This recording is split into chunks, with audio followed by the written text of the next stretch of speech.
আমরা যাব মাধবপুর লেক যাওয়ার জন্য আমরা চাতলাপুর থেকে প্রথমে সিএনজিতে করে শমশেরনগর হয়ে আমরা প্রথমে গেলাম ভানুগাছ থেকে আবার আরেকটা সিএনজি নিয়ে আমরা মাধবপুর লেকে যাব। তো এখানে আপনার প্রায় ভাড়া নেবে 100 টাকার কাছাকাছি। তো আমরা এবার ভেঙে মাধবকুণ্ড লেকে মাধবপুর লেকে যাব।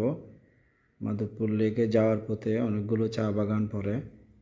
তো আমরা প্রথমে ওই চা বাগানগুলো প্রাকৃতিক দৃশ্য উপভোগ করলাম, আর এরপরে আমরা মাধবপুর লেকে বেশ কয়েকটা চা বাগানের পরে প্রথম গেট দিয়ে ঢুকে হেঁটে সামনের দিকে আগাতেই প্রথমে লেকের এখানে আমরা নিচে এই যে চা বাগানের পাশেই লেকটা চোখে পড়লো।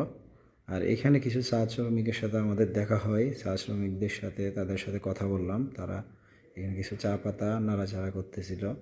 তাদের জিজ্ঞেস করলাম তাদের দৈনিক মজুরি কীরকম বা তারা কীভাবে জীবনযাপন করে, এগুলো জিজ্ঞেস করলাম। আর এরপর একটু এদিকে নেমে একজন বাঁশি বাদকের সাথে কথা বললাম।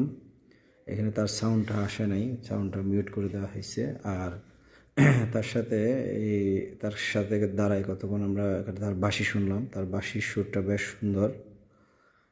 তো এখানে তার সাথে কিছুক্ষণ সময় কাটানোর পরে আমরা লেকের ভিউ দেখার জন্য সামনের দিকে আগাবো। আর এখানে